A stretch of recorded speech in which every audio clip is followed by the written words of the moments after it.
There's a reason you feel different, and it's not your imagination. It's not a phase. It's not just sensitivity or overthinking. There's a deeper current running through your life, something ancient and unexplainable, like a whisper from a forgotten realm that never quite leaves you. You've probably spent years trying to figure it out, trying to explain yourself to others, or worse, trying to explain yourself to yourself. Why you don't fit in. Why you feel called to something you can't name. Why you can see through things others can't. You're not broken. You're not lost. You are part of the rarest 1% of beings on this planet, Bridge chosen ones. And today I'm going to show you 7 signs that confirm this truth, signs that only the rarest souls carry in their bones. As I go through them, don't just listen, feel. Because if this is truly you, I won't be telling you anything new. I'll just be reminding you of what you already know but may have forgotten. The first sign is the sense of duality you've always carried. You live in this world, but you don't feel entirely of it. You've always felt like you're standing between 2 dimensions. One foot here, managing the human experience, jobs, relationships, responsibilities, and the other foot somewhere else entirely. A place beyond language, beyond logic, where time bends and energy speaks. It's not that you're indecisive or disconnected, it's that you're wired to operate between realms. This is what makes you a bridge. You exist to connect the higher with the lower, the visible with the invisible, the old world with the emerging one. Most people are rooted in one frequency. You carry 2, and that's not an accident. It's a sacred design. But here's the catch. This duality can feel like a curse before you realize it's a gift.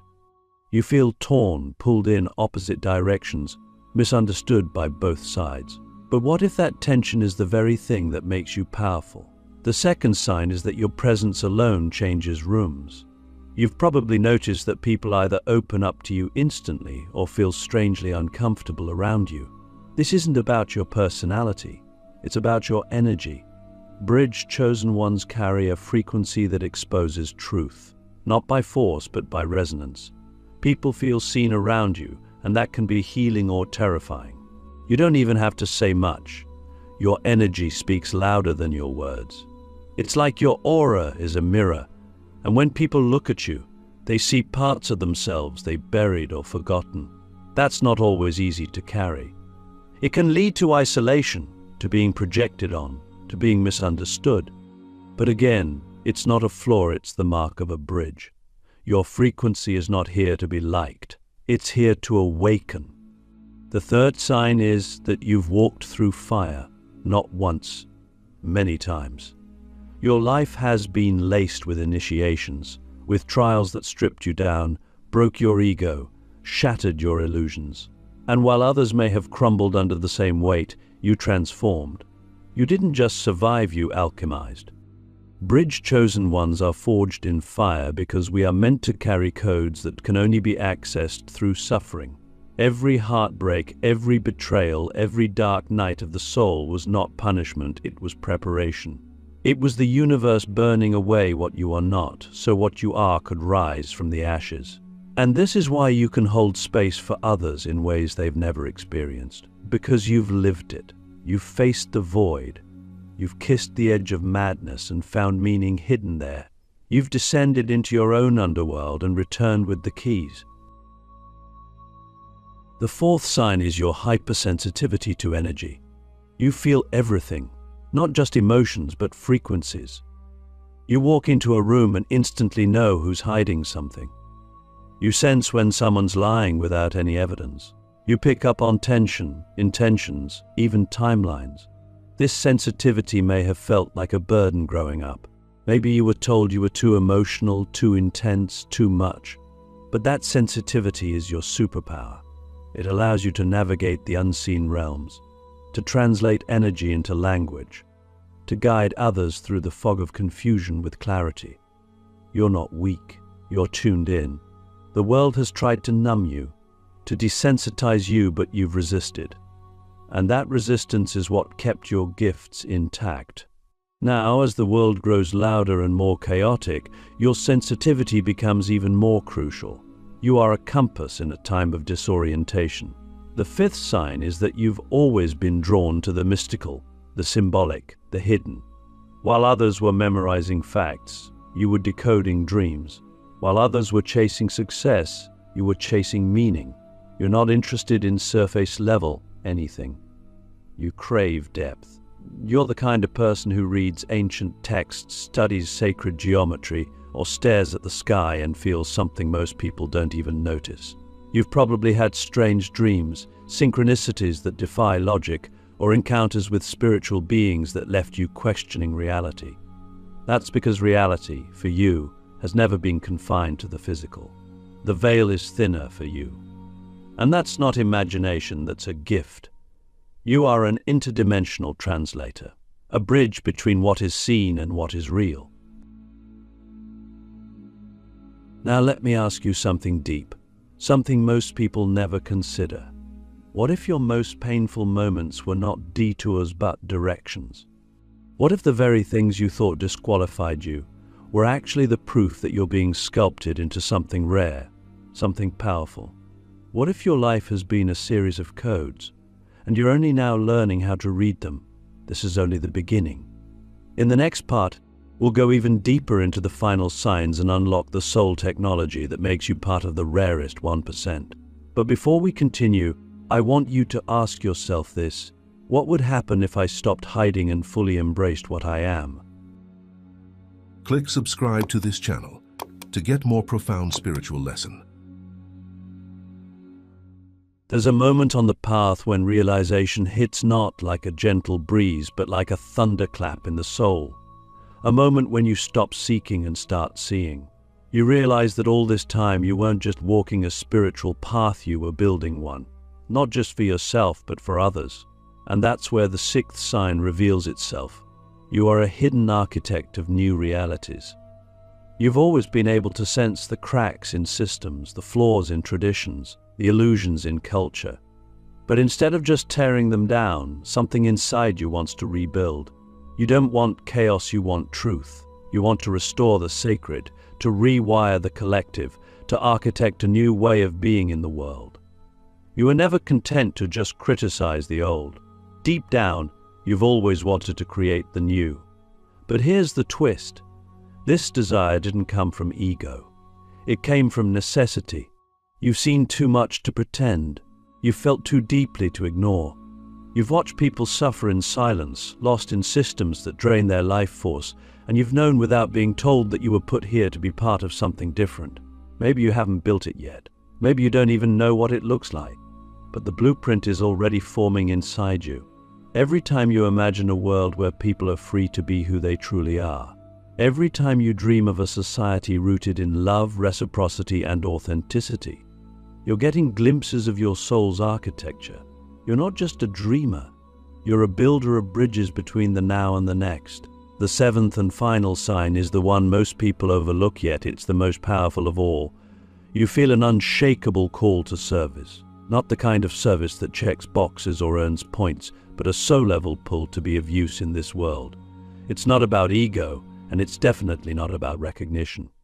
In fact, you might have spent years hiding your light, avoiding visibility, afraid of being misunderstood or rejected. But no matter how many times you've tried to walk away, the call returns. Stronger, louder, more urgent, because this isn't just a purpose, it's a contract. You agreed to this before you were born. You said yes to being part of the shift. You said yes to carrying wisdom through lifetimes.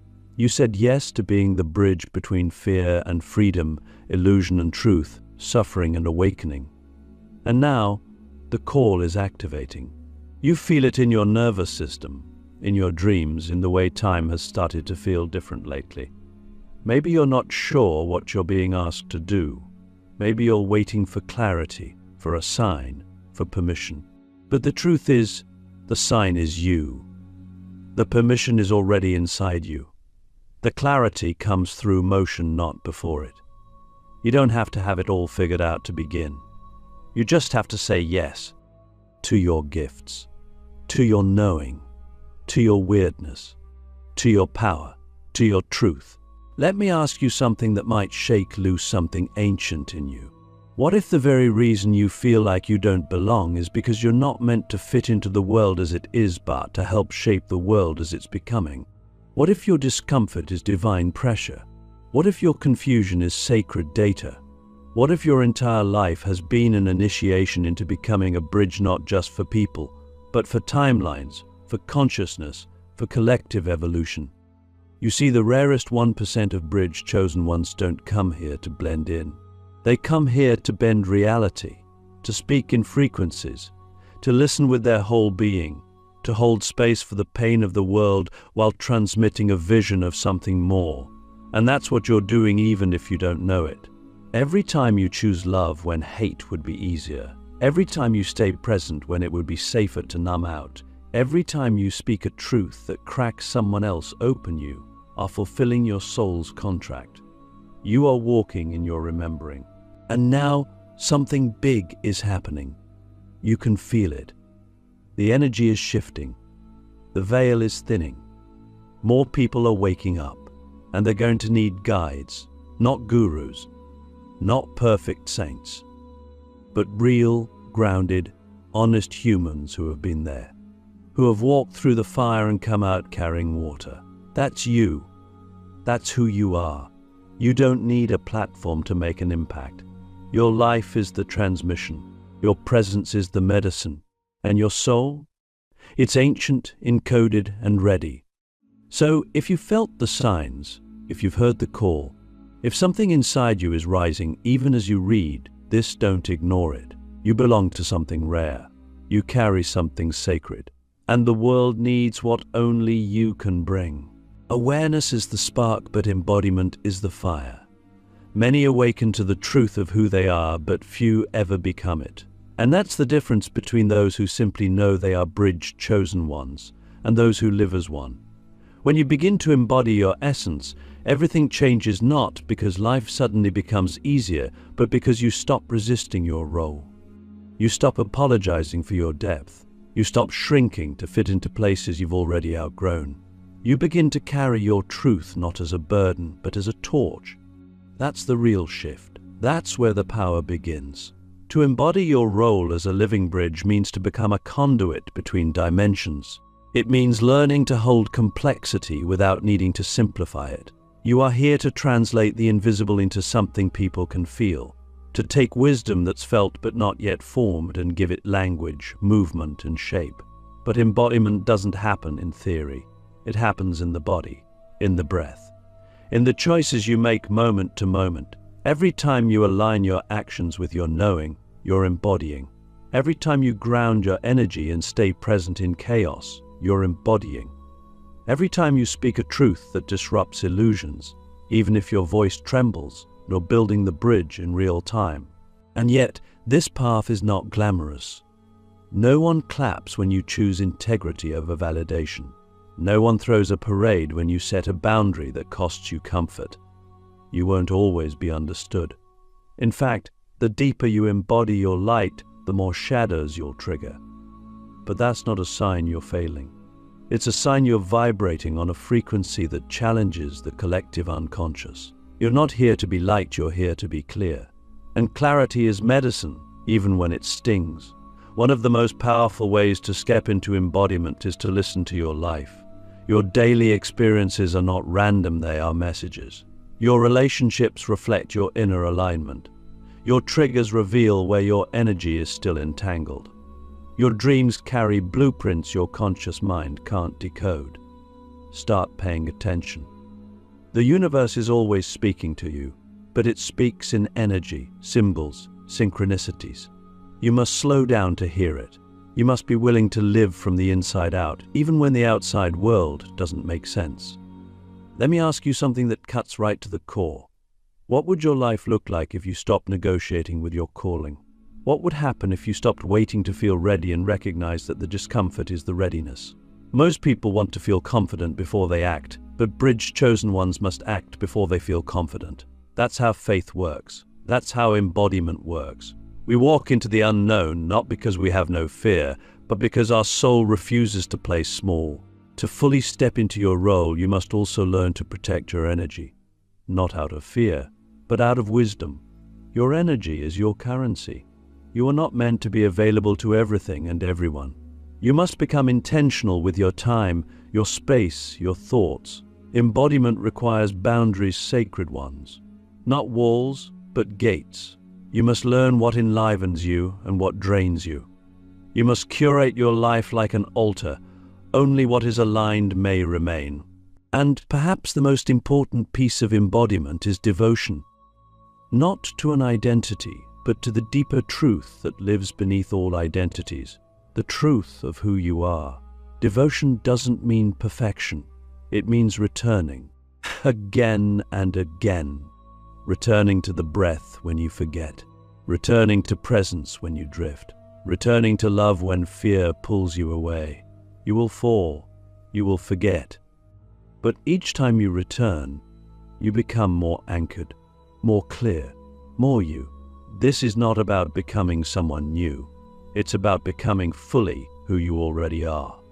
That's the paradox. The more you strip away, the more you remember. The more you let go of needing to be understood, the more magnetic your truth becomes. When you embody your soul, you don't need to convince anyone. Your frequency does the work. Your presence becomes the transmission. You stop doing the bridge and start being the bridge.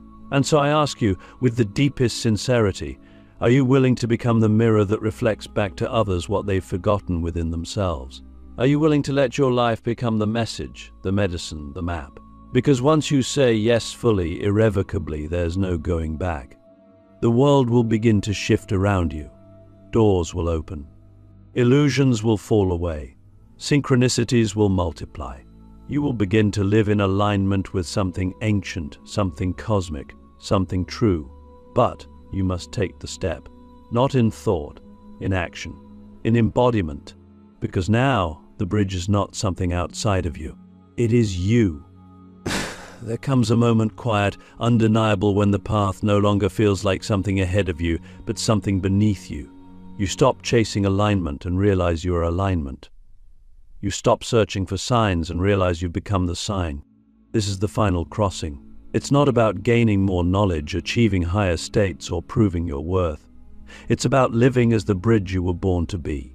Not occasionally, not when it's comfortable, but in every breath, in every interaction, in every sacred, trembling choice to stay awake in a world that begs you to sleep. Living as the bridge between worlds means you've accepted your role as a carrier of both chaos and clarity. You no longer need to be one or the other. You're both.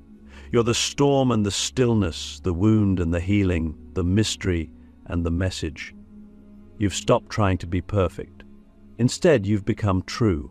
You've understood what few ever will, that being a bridge chosen one is not a title, it's a responsibility. It's a devotion to living in integrity even when no one notices. It's holding the line when others break. It's speaking the truth when silence would be easier. It's loving through the fear. Again and again. There's something sacred about your presence now. You might not see it, but others feel it. You've become a walking invitation to awakening. Not because of what you say, but because of how you be. You don't demand transformation, you radiate it. Your energy carries a frequency that reminds people of something they forgot. That they are not broken, that they are not alone, that something ancient still lives inside them. You don't even need to be understood anymore. You've made peace with being misunderstood. You've stopped explaining your magic to those committed to disbelief. You've also stopped waiting for the world to catch up. You realize that your mission isn't to be validated by the old systems, it's to help birth the new. You're no longer interested in fitting in. You're here to stand out, to stand tall, to stand true. That doesn't mean you won't feel lonely sometimes. Joe will. But even in that loneliness, there's something holy, because you know now that your solitude isn't emptiness, it's sacred space. It's where you meet the divine. It's where you receive your next instructions. It's where you remember why you came. And here's the most beautiful part of all. You're no longer carrying this alone. As more chosen ones awaken, as more bridges rise, a network is forming. A web of light stretching across the planet, connecting souls who have chosen remembrance over comfort, truth over illusion, love over fear. You are part of something vast, something ancient, something unstoppable. Every time you live your truth, you strengthen that web. Every time you choose presence, you activate another node. You may not know their names, but they are out there, others like you, walking their path, holding the line, building the bridge. So what now? You live it. You embody it. You anchor it. You become the eye of the storm, the still point in the chaos. You become the one who remembers when others forget. You lead not by force, but by frequency. You love not because it's easy, but because it's who you are. You walk between worlds, not as a visitor, but as a guide. And if ever you feel doubt creeping in, because it will, remember this: the fact that you feel the weight of this world so deeply is not proof of weakness. It's proof of your assignment. You were chosen because you could hold this. You are entrusted with the codes because your soul is ancient enough to carry them. You are not too sensitive. You are not too much. You are exactly what this moment needs. This is the final crossing. Not into some distant future, but into a deeper embodiment of your now. You are the bridge. You are the message. You are the miracle walking in human form. And the world has been waiting for you.